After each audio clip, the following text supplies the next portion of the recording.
como era muito clandestino, a gente tinha muito medo, porque a gente era muito vigiado e era muito punido, porque muitas vezes não era só você ser mandado embora da universidade. Abria-se uma CPI, uma comissão de inquérito, e você tinha que responder a um processo político.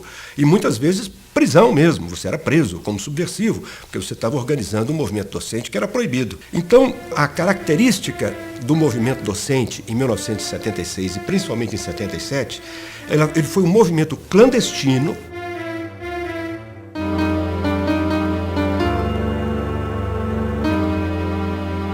Quando surgiu essa coisa da repressão que foi desencadeada em 77 pela gestão Azevedo, né, nós começamos, nós que eu digo, as pessoas que tinham alguma coisa assim, que precisamos reagir, não podemos nos deixar levar pelo medo, principalmente, né, pelo temor.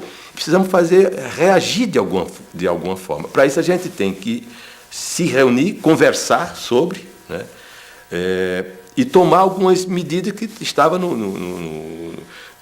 na medida que fosse possível. A gente não podia conversar com professores de outras faculdades. Então, o movimento era clandestino, nós nos reuníamos à noite na casa dos professores, principalmente na casa do professor, na residência do professor João Hirson, do professor Douglas e do professor Leandro. Ele era solteiro e tinha um apartamento mais ou menos sem familiares, quer dizer, não tinha muito movimento no apartamento. Isso na Asa Sul, aí pela 310, 311. Leandro, ele era da economia, era um economista baiano e muito empenhado, né, muito politizado, etc. E ele disponibilizou a casa dele e aí a gente ia. E se fazia uma espécie de estratégia, porque se fosse todos desembarcássemos de um carro, 3, 4, 5, e entrássemos, podia dar, porque você sabe que até os porteiros de edifícios aqui em Brasília estavam, alguns, né, a serviço da informação, a serviço da repressão. Aí marcamos já uma segunda reunião para outra semana, onde cada um de nós convidaria alguns outros professores de confiança. E assim foi num crescendo. Toda semana nós fazíamos uma reunião com o dobro, o triplo dos professores. Porque a gente não podia botar a cara para fora, você está entendendo? Só quando a gente conseguiu uma quantidade razoável de professores, eram mais de 100, né? Aí a gente convocou uma Assembleia Constituinte da Associação de Docentes, que não foi feita nem na UNB, foi feita num outro local. Por quê? Porque aí o Azevedo já não tinha mais condições de demitir aquela quantidade enorme de professores. Convocamos uma reunião aqui no campus, no Anf 9. E ninguém tinha coragem de ir, porque a reitoria, o capitão mantinha alguns funcionários da universidade, que eram funcionários diretos dele, que fechavam os auditórios. Então, nós convocamos a primeira reunião no Anf 9 e esse funcionário, que a gente sabe quem é até hoje, ele trancou o Anf 9 e nós não pudemos fazer a reunião porque os outros anfiteatros estavam ocupados com aula e os professores não sabiam onde ir, etc. E eu me lembro muito dos professores passando do outro lado, em cima, no corredor, olhando de rabo de olho para ver quem é que estava, o primeiro que chegava na porta, porque todo mundo tinha medo, é claro, né? Saímos em todas as salas de professores, colhendo assinaturas para um documento que pedia, simplesmente, naquele momento, eram coisas muito educadas que fazíamos, pedíamos a retirada das forças para que nós pudéssemos continuar trabalhando, não é, na nossa pesquisa, no nosso ensino, no nosso trabalho de extensão universitária.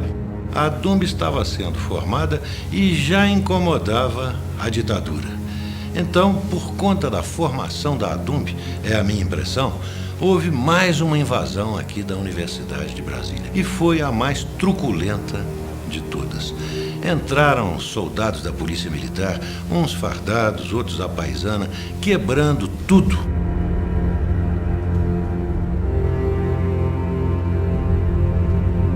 Fizemos esse documento e aí houve uma grande mobilização.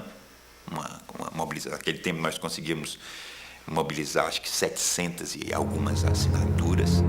E aí resolvemos fazer uma bela assembleia com esses docentes todos, né? Então foi o primeiro momento, assim, na década de 70, em que houve um levante no sentido ensolarado, não é, de aquelas forças intelectuais e acadêmicas todas juntas ali, de todas as áreas.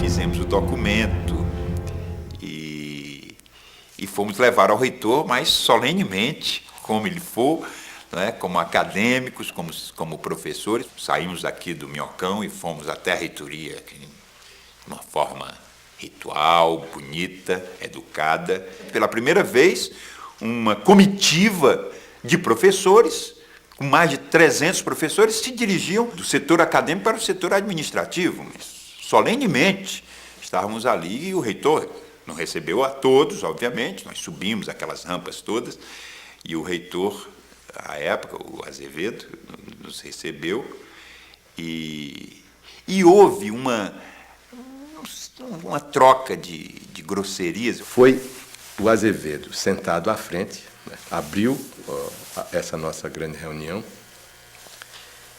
e aí começava. Qualquer um dos que estavam aí levantava o braço para falar, ele simplesmente, ele declinava o nome completo, o departamento da pessoa postulante e a disciplina. Num espetáculo de memória, isso me deixou mais atemorizado ainda. Eu acho que o reitor não gostou daquela situação. Obviamente, um homem que tinha todos os poderes, né, e, além do mais, um militar, e pela natureza. Eu sei que ele disse ao professor Zé Luiz, que naquele momento estava com o documento na mão, o Douglas e eu um pouco mais recuado, ele disse: "Você é um filho da puta." Ele disse: "Filho da puta é você." Na mesma hora. Era a primeira vez, naquele momento em que o corpo docente dizia: "Ei, estamos aqui, o senhor nos respeite, por favor." E foi nessa base, foi bem brasileira a coisa.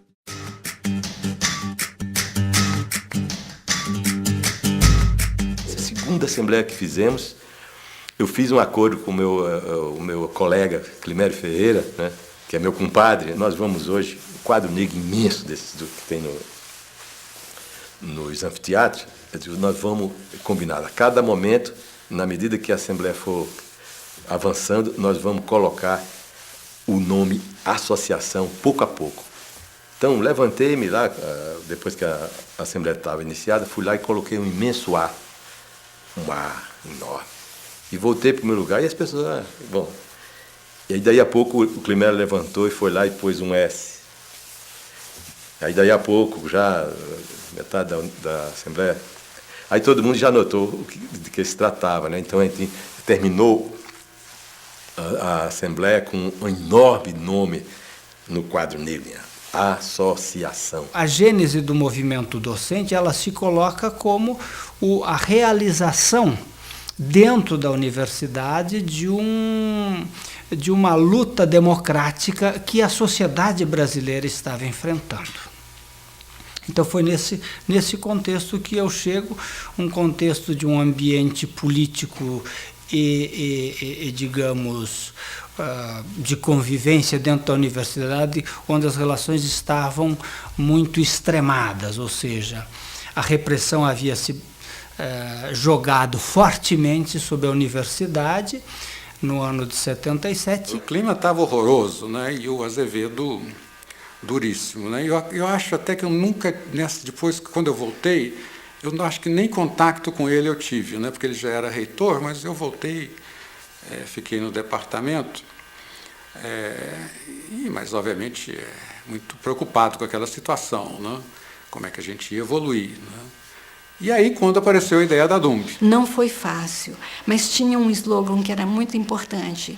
Um sonho sonhado só é só um sonho, mas um sonho sonhado juntos torna-se uma realidade. Houve um certo momento, durante o tempo da ditadura, em que nós resolvemos que iríamos fazer a democracia que não havia na sociedade brasileira, que íamos fazer aqui dentro. Então, a universidade passou a ser um laboratório experimental de democracia.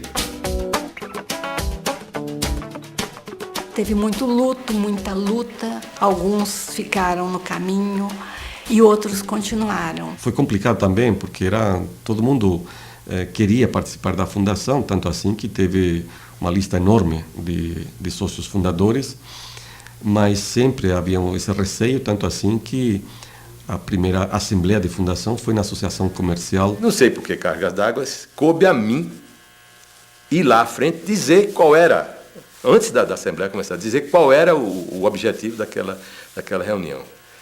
Eu me lembro que eu fui lá na frente, não sentei na mesa do grande auditório da Associação Comercial, mas disse apenas porque estávamos ali, estamos todos reunidos e vamos dar início aos trabalhos para, muito provavelmente, a fundação da Associação Docentes da UNB. E aí eu queria convidar para coordenar os trabalhos o professor Cláudio Todorov. A maioria vinha de experiência na própria universidade, no movimento estudantil, né? De que era hora de fazer alguma coisa, era hora de se organizar. A invasão de 77 tinha assim, deixado a universidade muito traumatizada. A gente saiu dos subterrâneos para a luz do dia. Nesta solenidade, nós elegemos presidente o Fausto Alvim, que foi o primeiro aluno a se formar na Universidade de Brasília. Ele era uma figura extraordinária, um matemático, um democrata, uma pessoa que, embora não fosse um militante político como nós éramos, era um democrata. O grupo que realmente implantou a DUMB, com Fausto Alvim como primeiro presidente, teve uma fase provisória de maio de 78 até novembro. Outubro para novembro foram as primeiras eleições. E na primeira eleição já deu um embate, né? Eu diria um embate ideológico, que até hoje, de certa forma, se reflete na UNB. A eleição foi muito disputada. Quem decidiu essa eleição foi a professora Ana Maria Fernandes, que era muito amiga do Todorov, vizinha de apartamento na Colina, e a Colina tinha um peso eleitoral muito grande. Era onde se concentrava a maioria dos professores associados da DUMB, porque grande parte dos professores não se associava à DUMB porque tinha medo. Nós éramos talvez 30% no máximo da UNB que éramos associados à DUMB. E a Ana Fernandes, na última semana, conseguiu filiar umas 30 pessoas e virou a eleição para o Todorov. A primeira campanha que eu participei foi uma campanha de filiação, que nós corremos todos os departamentos da universidade. Era interessante que em alguns departamentos a gente era visto como marciano. Em outros a gente era visto como guerrilheiro, pelo simples fato de falar que éramos professores trabalhando pela construção de uma entidade.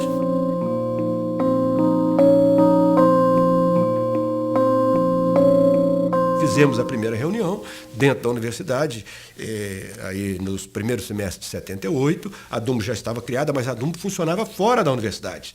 A DUMB não podia vir para cá, porque o Azevedo não reconhecia e não admitia a articulação de qualquer movimento docente. Para mim, cada assembleia da DUMB era um momento extraordinário de luta. Já tínhamos o estatuto, começamos a fazer funcionar a entidade, etc., mas funcionava fora. Ela só veio a funcionar na Universidade de Brasília na gestão do Volney Garrafa quase 2 anos depois, porque ela funcionava em prédios emprestados. Ela só veio para cá, se não me engano, em 1980, que ela pôde se instalar dentro da universidade. Mesmo assim, na marra.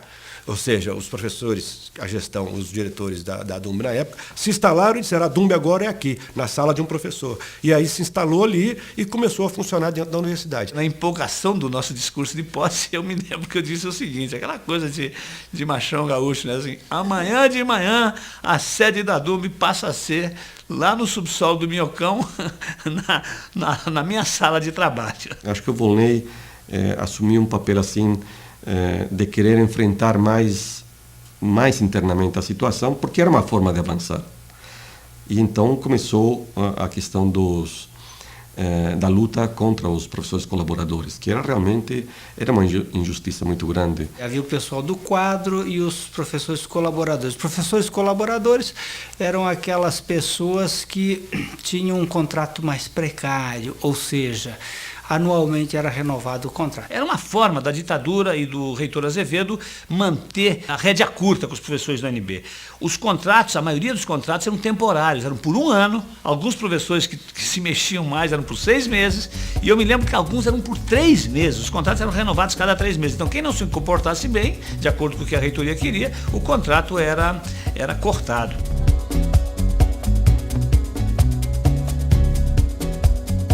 Durante toda a década de 70, primeiro como vice-reitor e depois como reitor, esse capitão mandava e desmandava na universidade.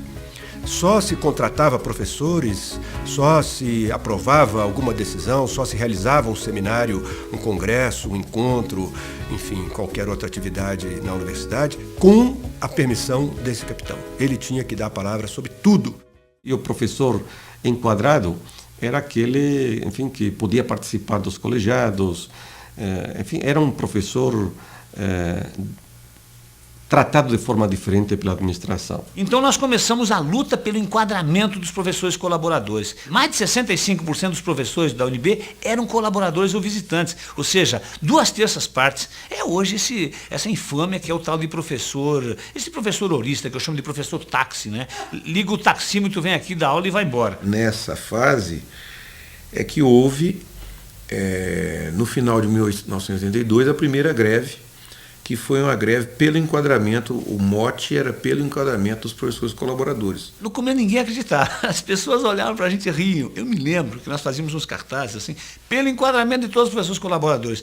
Eu levantava, morava na colina, eu levantava às 5 horas da manhã, colava aqueles cartazes de ponta a ponta no minhocão, às vezes sozinho, às vezes com 1, 2 colegas. Essa greve, ela resultou num acordo onde o reitor Azevedo se dispunha a instituir uma comissão para ativar o processo de enquadramento dos professores, porque o enquadramento era feito a conta-gotas e boa parte das vezes o enquadramento era feito por causa de intervenções, digamos, não acadêmicas. Depois de 4, 5 anos, alguns diziam assim, eu não sei como é que vocês eram tão persistentes, vocês acreditavam, e a gente acreditava que a gente ia conseguir, né? Eu me lembro que um tempo depois conseguimos fazer um grande movimento, fizemos grandes assembleias.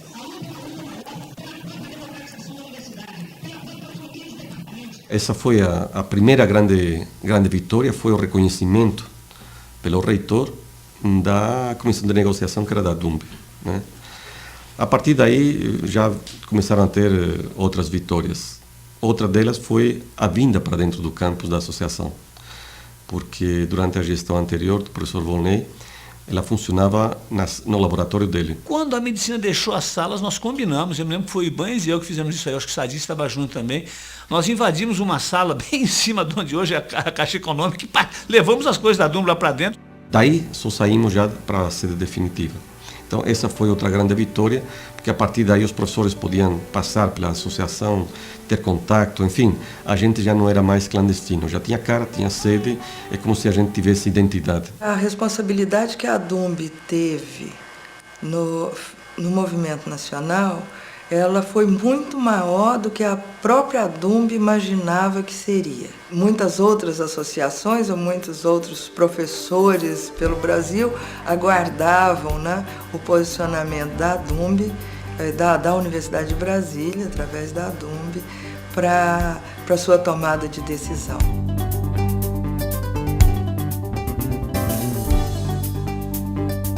A DUMB funcionava no edifício Márcia, numa salinha do edifício Márcia, no setor comercial sul, né? E nós sentimos, o pessoal do movimento, que estava faltando algum empuxe. Então nós propusemos ao Todorov, o Baga, eu, o Luiz Gonzaga e o Sadi, que nós nos disporíamos a fazer o boletim da DUMB. Então lá por final de 79, nós começamos, assumimos a elaboração do boletim, do valoroso boletim da DUMB, né? O boletim da DUMB era feito na colina, na casa do Baga, ou na minha, ou na do Sadi, maquininha Remington, a gente virava à noite, né?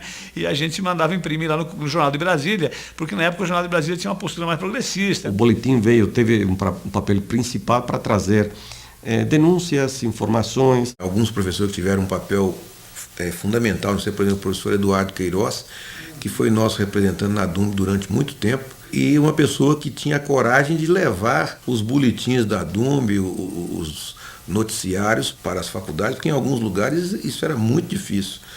Você os chefes de departamento ou diretores, muitos não autorizavam nem que você colocasse os boletins da DUMB nos escaninhos dos professores. Então você tinha que entregar de sala em sala. Setembro para outubro de 1982, a nossa gestão já estava terminando, nós organizamos então, era um compromisso moral nosso, o segundo fórum de debate da UNB. Nessa época, nós fizemos um boletim que foi histórico, chamava o 2 e o 12. Perdão, isso aí, eu estou retrocedendo, isso aí foi em 80, logo que nós assumimos. O 2 e o 12 foi o número do boletim, que eram 2 anos de Adumbe e 12 do Azevedo. Faziam 12 anos de Azevedo na reitoria, não como reitor, mas como vice, enfim, Azevedo era o homem, né, do sistema no comando da universidade, independente da cadeira na qual ele estava sentado. E nós tínhamos amizade muito grande com os jornalistas de Brasília, eram amigos nossos e tal, né? Então, tudo que havia sido censurado de matérias e de fotos em todos os grandes jornais com relação ao UNB nesses anos todos, estão no 2 e o 12, porque eles nos passaram escondido e foi montado, né? Mas eu me lembro que 82 foi uma recondução do Azevedo, também 80 para 82, então houve essa história do segundo fórum de debates. Esse fórum foi muito duro, nós fizemos a primeira greve mesmo, nós paramos um dia, né? Era um risco danado.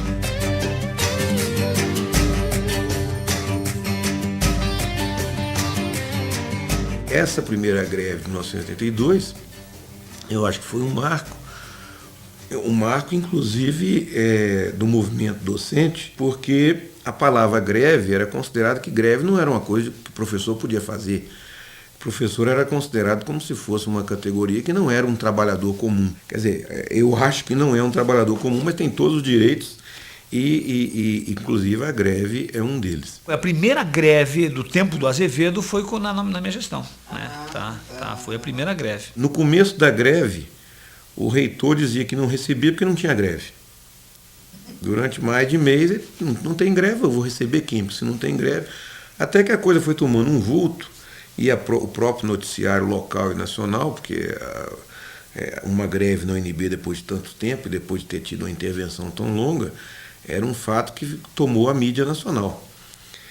E aí ele foi obrigado a receber, mas foi obrigado a receber e recebia com 4 pedras na mão, né? À medida em que o regime vai se solidificando, a transição dita democrática vai se solidificando, as negociações de todo o movimento docente, não só meu, de todas as gestões do movimento docente, se transformam em algo muito mais difícil e praticamente tudo que é conseguido através de greves, de movimentos extremamente duros, extremamente desgastantes, não só em termos pessoais, mas para a própria universidade, porque são greves longas, 30 dias, 50 dias e 100 dias, como chegou em determinados momentos. Depois que, quando a coisa normalmente foi chegando perto do final do semestre e ameaçando o semestre, aí ele se dispôs a fazer um acordo. E os pontos do acordo foram a constituição de comissões de enquadramento nas diversas faculdades e alguns outros pontos complementares. Acontece que quando chegou em 1983, no começo do semestre, nenhum dos pontos que tinham sido acordados tinha sido cumprido. Então o semestre começou em greve pelo cumprimento do acordo. Então acabou um semestre e o outro semestre começou com uma greve e aí o reitor teve que voltar atrás e se dispor a cumprir pelo menos parcialmente o acordo.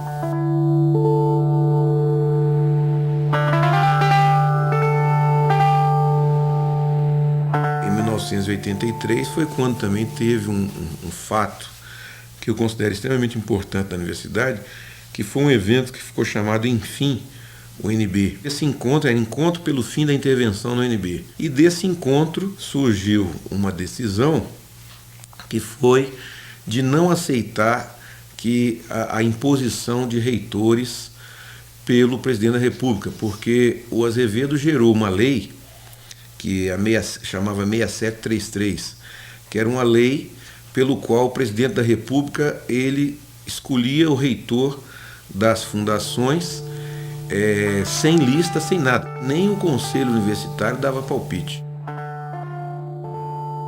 Em 1984, a Adumbe organizou a ideia de fazer-se a eleição paralela do reitor. era uma eleição apenas simbólica, de protesto, porque a ditadura ia eleger um novo reitor para substituir o Azevedo, que já estava há 17 anos, e que ia continuar mandando, e que ia escolher outra vez o reitor. E aí nós começamos uma campanha, na época com a presidência do professor Ibanes, uma campanha pela eleição direta de reitor para o UNB. Obviamente, isso não foi acatado pela administração e nós fizemos todo um processo de eleição paralela. Essa eleição teve como critério as pessoas indicarem candidatos. E eu me lembro que eu fui indicado, para minha surpresa, eu tinha apenas 4 ou 5 anos de estar na UNB, numa reunião do meu Instituto de Ciências Humanas. Eu achei aquela indicação até uma brincadeira quase, mas no final meu nome entrou entre dezenas, foram muitos e muitos nomes. Esses nomes participaram de debates e no fim escolheram, se eu não me engano, 12. Nesses 12 eu estava. Desses 12 foram escolhidos 6. Nesses 6 eu estava também. Talvez tenha sido a eleição mais democrática que essa universidade já fez. Esses 6, nós, a ADUMB, organizamos com os próprios candidatos escolhidos visitas ao chamado Conselho Eleitoral, aquele conselho que escolheria o reitor. 2 nomes da lista da ADUMB entraram na lista do Colégio Eleitoral, que foi o professor Décio Munhoz e o professor Cristóvão Buarque. Nós fomos à comunidade e perguntamos à comunidade se deveríamos ou não aceitar. Lembro que houve uma assembleia com muito debate, muita gente achando que não deveríamos aceitar, que isso era fazer o jogo da ditadura, outros achando que deveria aceitar, porque ia levar o protesto até as últimas instâncias. Eu era da corrente que achava que tinha que permanecer os nomes, porque aquilo era simbólico para o movimento docente, do ponto de vista que era uma conquista. E eu disse que se meu nome fosse, estava bem. E meu nome foi. E, obviamente, não foi escolhido, é claro que não foi. Foi rasgado o meu nome, provavelmente, e foi indicado o nome de outro professor escolhido pelo Azevedo. Faltando, sei lá, eu acho que faltava menos de uma semana para a posse do Tancredo, aí o Figueiredo nomeia o Geraldo Ávila. E a comunidade, quando ele tomou posse, pouco depois, com o Tancredo já eleito, esse professor provocou uma greve que durou diversas semanas até que ele renunciou. Ele renunciou e fizemos nova eleição, agora para valer, agora já dentro do regime civil. E eu terminei sendo eleito em primeiro lugar. Fui nomeado, virei reitor e continuei uma carreira. Mas algumas pessoas imaginaram que agora a ADUMB está no poder. A nossa primeira preocupação foi dizer com toda clareza, nós continuamos sendo independentes. O fato de ter um reitor que é oriundo do movimento político, do movimento docente, não significa que... Tanto é que houve greve.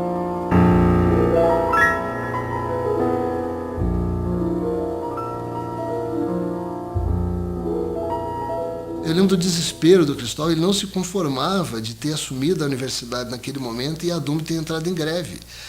E aí ele chamava, eu não era da diretoria, mas eu tinha um diálogo, né, bom com ele naquela época, e aí ele chamava, até porque ele não queria chamar a diretoria, chamava alguns professores para dizer, puxa, mas tem que acabar essa greve, nós democratizamos a universidade. Muitos acharam que ia ser um milagre, que de uma hora para outra os salários dos professores e funcionários iam aumentar, que de uma hora para outra as salas de aula que eram ruins iam melhorar, que todos os equipamentos que faltavam iam ser conseguidos. E aquele foi o primeiro teste da ADUMB num segundo momento em que ela não podia se misturar com a reitoria, com o poder da instituição. Em seguida eu fui lá da diretoria do SADI e a gente enfrentou de novo esse problema. Porque de um lado se queria preservar aquela ideia de uma ADUMB heróica, movimento social, só cuidando das causas nobres, políticas, mas por outro lado tinha a questão da isonomia, do salário, tinha a questão da carreira, tudo isso tinha que ser discutido. Eu acho que o desafio hoje ele é muito grande e também tem analogia com o desafio para a democracia brasileira. Porque naquela época era de certa forma, era até fácil, porque o inimigo era muito grande, o inimigo era comum. Agora, quando você tira o Azevedo, e que você tem que construir um processo, inclusive de mudar os estatutos da universidade, mudar o regimento, tanto que a mudança de estatuto da universidade, ela levou, desde a eleição do Cristóvão, em 85, o estatuto só foi aprovado em 93.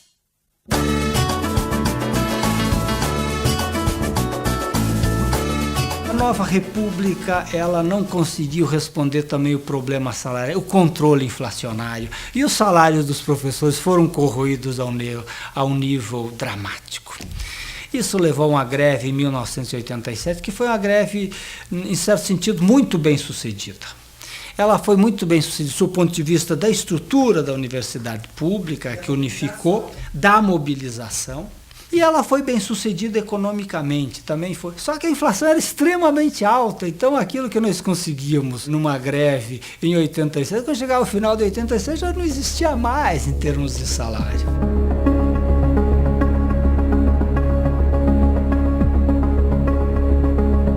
Esse é um movimento diferente, que em 89 caracteriza, na minha opinião, a maior greve que já houve na Universidade de Brasília. Porque realmente a gente teve assembleias de 700 professores. Naquela época nós tínhamos 900 professores. Não chegávamos ainda aos 1.000. Hoje nós temos 1.230, uma coisa assim. Então nós estamos falando de 89. Quer dizer, quantos anos são passados para crescer 200 professores? E praticamente ter duplicado o número de alunos na universidade. É um sinal claro da pressão que você estava colocando, né, de trabalho para o docente. Bom, então essa greve, ela foi tremenda.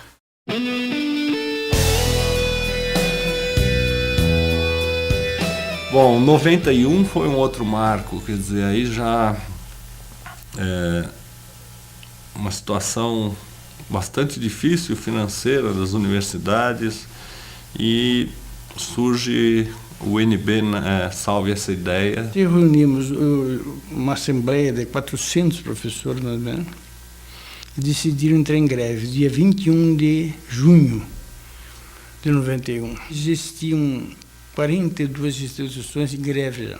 Então, nós tivemos uma greve bastante dura também, governo Collor, mas foi uma coisa muito criativa, muito original.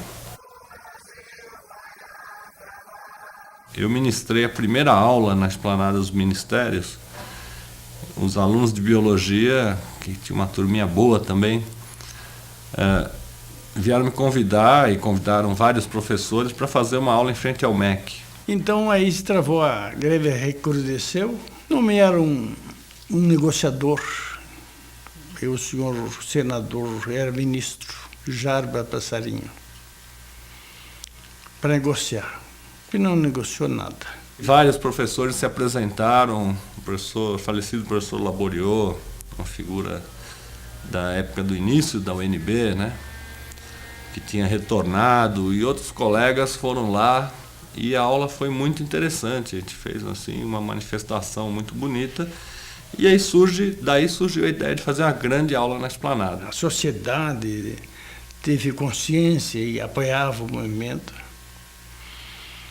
E acho que fortificamos o movimento, a defesa da universidade.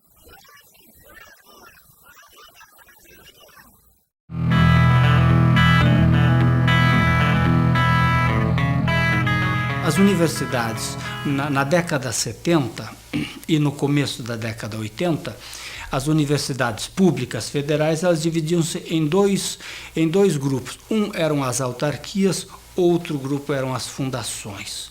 As autarquias eram basicamente regidos pelo Estatuto do Servidor Público, e as fundações, cada uma tinha seu estatuto. A isonomia salarial, mesmo que tenha representado para algumas universidades e para o fortalecimento do movimento docente ter tido um significado, ela estava prejudicando os professores de muitas universidades, na medida em que a isonomia não considera as diferenças regionais, não considera as diferenças na qualidade de ensino, não considera as diferenças das universidades, e com isso, para muitas universidades, significava um rebaixamento. Nós trabalhamos sempre com a ideia de que, enfim, os docentes poderiam ter um esquema de organização de carreira e de salário nacional. Enfim, porque se você trabalhava em Brasília ou em Uberlândia, ou em São Paulo, ou no Rio Grande do Sul, enfim, você era professor universitário. E era professor que recebia o salário da mesma fonte e, portanto, não haveria...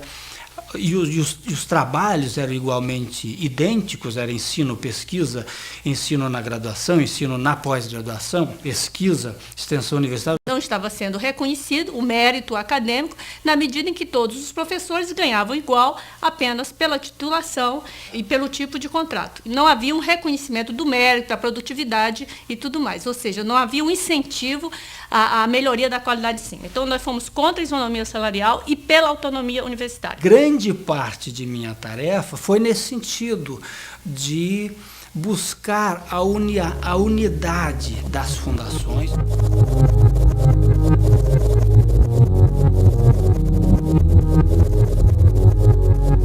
Nosso desafio naquele momento já era um desafio de fazer a transição da entidade, daquela entidade que era uma associação que teve um papel assim, tão decisivo na democratização da universidade, para uma entidade como ela é hoje, mais sem abrir mão da preocupação com a democracia, com as instituições brasileiras, com a democratização da universidade, da sociedade como um todo. Ela foi criada como uma entidade que lutasse pela liberdade de criação, pela liberdade de ensino, pela liberdade de expressão, pela liberdade de pesquisa e pela liberdade no espaço acadêmico. Esse é o papel fundamental da DUMB que ela não pode esquecer. Eu acho que a DUMB ela teve um processo nesse período todo que ainda não se encontrou completamente como uma entidade representativa dos professores.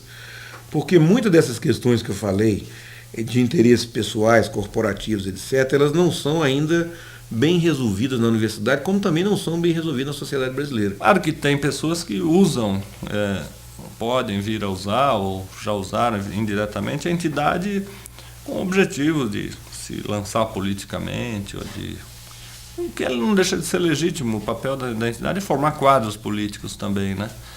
O que não pode misturar as coisas. A DUMB ainda é um ator, né, um sujeito central na universidade, só que hoje é uma DUMB sintonizada com as demandas, com as necessidades de uma entidade deste tipo e deste porte na universidade pública. Eu fui num congresso da ANDE, eu fiz uma intervenção lá na Assembleia Geral e falei, eu não sou sindicalista, eu estou sindicalista. Eu sou professor e estou no sindicato porque me preocupo com o futuro da educação pública no ensino superior brasileiro. A DUMB sempre defendeu o coletivo, sempre defendeu o sistema público a nível nacional. A DUMB nunca saiu em defesa dos interesses da UNB acima de tudo. Uma gestão de 2 anos é só uma etapa e acho que a contribuição que a gente pode dar nessa etapa é aumentar o espírito de trabalho coletivo dentro da universidade. A DUMB hoje, para mim, está morta. Quer dizer, está morta no sentido que não gera mais ideias. Ela é um paquiderme que vai andando para frente devagarinho e tal. As coisas estão funcionando, as aulas estão na hora certa e tal. Mas não tem mais explosão. Acabou a alegria no campus e o mais triste, não há mais inquietude no campus. Se você se rebela dando uma opinião contrária, é porque você está contra. Quer dizer, que é isso? Né? A rebeldia, a discordância, o debate são o fermento de uma instituição que queira se dizer realmente transformadora. E a UNB veio para ser uma instituição transformadora. Na medida do possível, eu acho que o papel da DUMB é um pouco de tentar resgatar esse espírito coletivo, esse trabalho por um projeto coletivo de universidade, um projeto de inserção social da universidade. Esse tipo de legitimação do trabalho da instituição e dos profissionais dessa instituição, eu acho que é o maior desafio que nós temos hoje. Não nos voltarmos somente para os aspectos corporativos, né, para as lutas mais imediatas da categoria, mas a preservação da instituição e do papel que a instituição tem no conjunto da sociedade. E a DUMB teria um papel fundamental na averiguação de muita coisa errada que está sendo feita aí.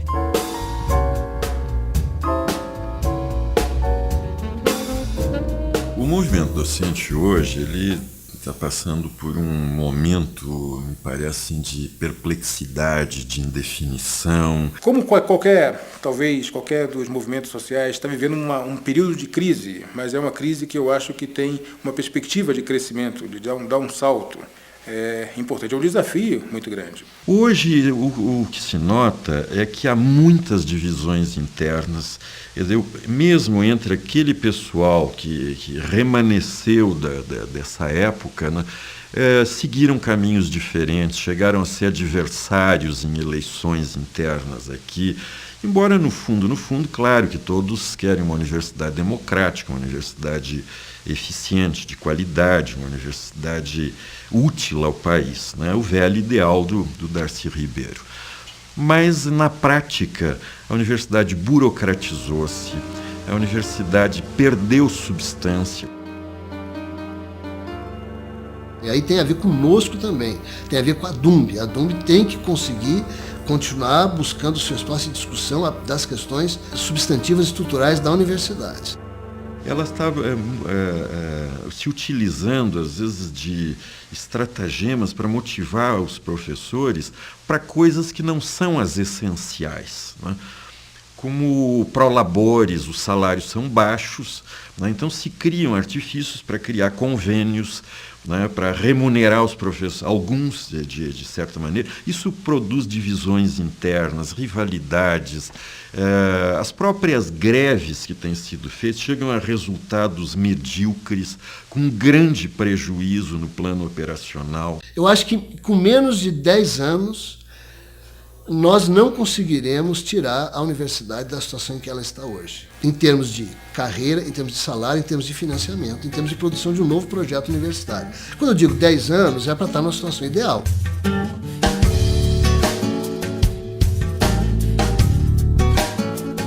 Nós precisamos nos reaproximar da sociedade, precisamos reconquistar a confiança da sociedade e principalmente a crença da sociedade de que nós somos capazes de ajudar esse país a crescer e se emancipar.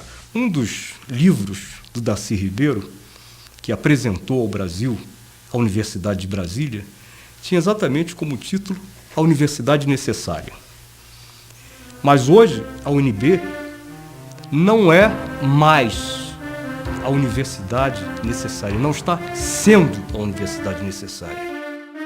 Eu acho que dentro desse processo, um papel da DUMB que seria relevante é ser um fórum de discussão desse planejamento da universidade. A democracia já está lá fora, podemos acordar agora e ver que temos que retomar a nossa tradição acadêmica e nos reforçarmos do ponto de vista docente, do ponto de vista científico, do ponto de vista acadêmico, pois nós temos uma produção muito rica. Nós não podemos ignorar que hoje existem inúmeras universidades particulares, que nós representamos um contingente relativamente pequeno, né, do alunado e do professorado universitário do país, mas é um contingente muito valoroso. A ideia de crítica ela é fundamental para o trabalho universitário. A ideia da transgressão, a ideia de você poder dizer, olha, eu acho que não é bem assim.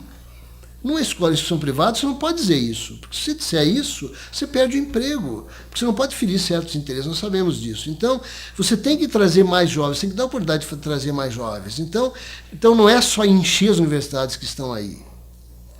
É buscar uma diferenciação e buscar alternativas. Então, eu dou esses dois exemplos. Diferenciação e curso sequencial, eu acho que precisa ser enfrentada. Nós nunca fizemos, na UNB, uma discussão séria sobre curso sequencial. Está aí um bom desafio para a DUMB, para o movimento docente. Por que não a DUMB não provocar discussão ou discussões e que incluam os segmentos dela, principalmente os alunos? Eu acho que os alunos têm que participar desse processo. Por que não discutirmos o que nós queremos dessa universidade? A universidade pública, ela vive em função da sociedade. Acho que tem que preservar o espírito de luta, né? Mas eu acho que há que compatibilizar esse espírito de luta, né, com o espírito universitário. Né? Nós temos que voltar a ter uma universidade dedicada não apenas ao ensino, mas também um grande centro de pesquisa capaz de resolver e ajudar a resolver os problemas nacionais. A gente pode dizer que houve uma politização excessiva, né? Então, acho que a ADUNB agora tem que cumprir um papel, eu diria, mais de agregação comunitária, né? E de diálogo, né, da universidade com o poder público e com o setor privado, né? E, nesse sentido, ela continua relevante como sempre. Acho que é impossível resolver os graves problemas que nós temos hoje em termos salariais, em termos de sucateamento da instituição pública, e porque nós não resolvemos os nossos próprios problemas. Eu chamo as pessoas que estão vendo esse vídeo para a seguinte reflexão. O aluno, quando entra na UNB, e eu tenho essa felicidade hoje ainda, eu tenho aluno de primeiro semestre e tenho aluno de doutorado. Então eu pego desde o garotinho até o último. O garoto chega aqui com o olho brilhando, cheio de sonhos. Na medida que ele vai passando do segundo, terceiro, quarto e quinto semestre, o olho vai perdendo o brilho e vai murchando o cara do sujeito. Quer dizer, o cara, em vez de ficar feliz que ele está indo para frente, está adquirindo conhecimento, a universidade está entristecendo as pessoas. Que universidade é essa que entristece as pessoas? Aí eu sou Darcy Ribeiro. A universidade tem que trazer alegria para as pessoas, né?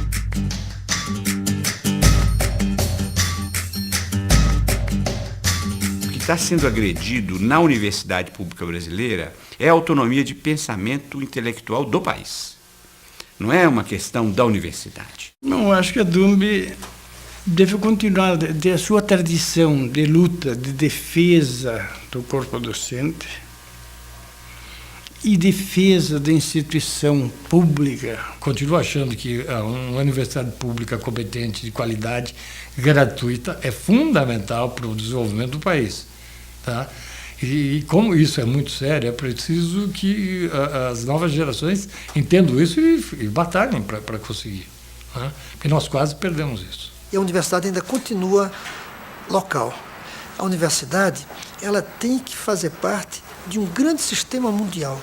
Ela tem que estar interligada, funcionando para todos os lados, olhando ao redor, olhando o país, mas funcionando globalmente. Gostei muito de ter sido parte dessa história. Eu acho que nós fizemos o que devia ser feito no momento em que era possível fazer. Eu acho que a universidade só foi de fato fundada quando ela, primeiro, foi submetida a essas agressões, né? Por uma circunstância histórica. Essa é uma universidade que tem história. E ela foi exatamente fundada a partir desses episódios. Primeiro, depois do golpe militar de 64, quando foi invadida por tropas militares. Com a prisão de professores que foram desnudos em quartéis, professores que foram sacrificados. Com a diáspora de 65, logo um ano depois, quando 225 professores se despediram voluntariamente, se demitiram da universidade. E em 68, quando os estudantes são aprisionados na quadra de basquete.